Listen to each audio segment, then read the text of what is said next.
Hello, today we're going to talk about colored pencils. To start off with, what do you know about colored pencils? What do you think about them?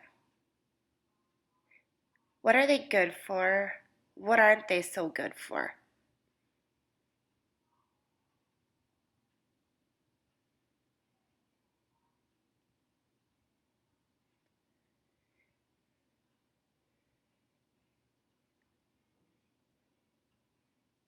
Colored pencils come in lots of different colors. They're great for detailed work and getting into the small areas. They're easy to clean up and they're one of the more affordable art supplies. They are harder to mix with and not great for using on big projects though. Some famous artists who use colored pencils are Ann Hammers, Celie Brard, and Annie Kohlberg. What do you think of their work? How does it look different than anything you've seen before?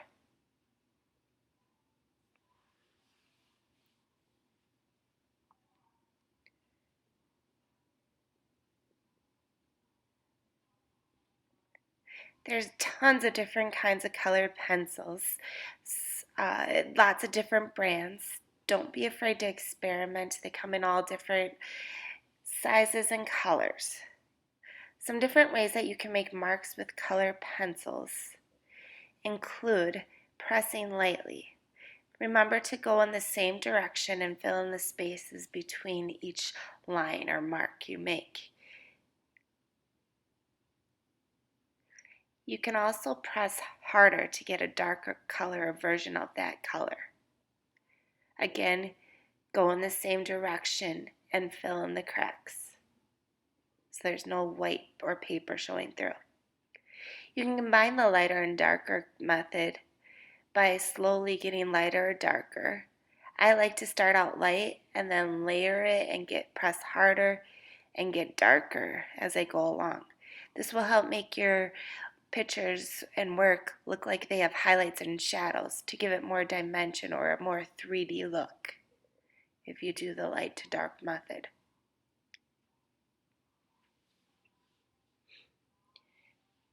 Another method is hatching, which is basically just drawing lines in the same direction.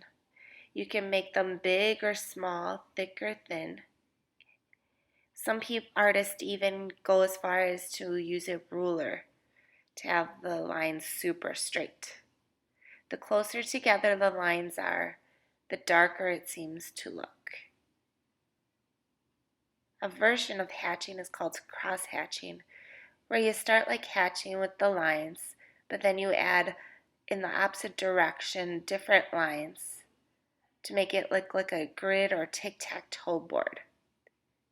Again, the closer the lines are, the darker it looks. You can even do curvy lines if you have a rounded object.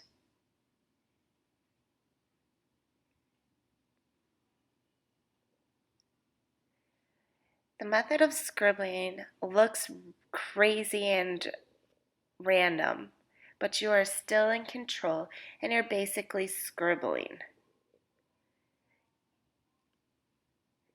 You're still in control. Again, the closer the lines are, the darker it looks. Stippling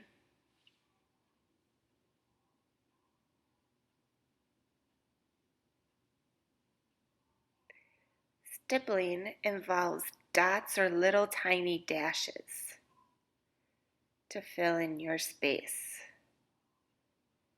The closer the dots and dashes are, the darker it looks.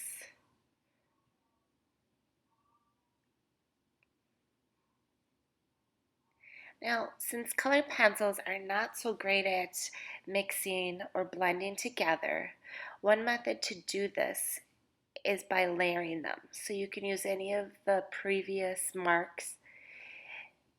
I'm just going to color regular in the regular method.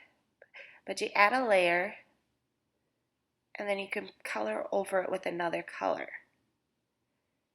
From a distance, this helps make it look like the two colors are combining.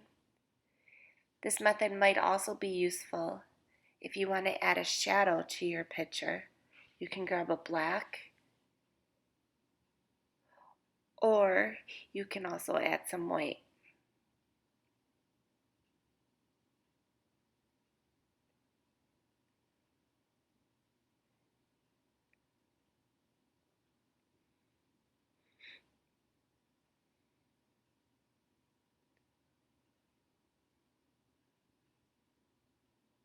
What else do you think you can do with colored pencils? What methods did you like? Don't be afraid to experiment, and I can't wait to see what you create.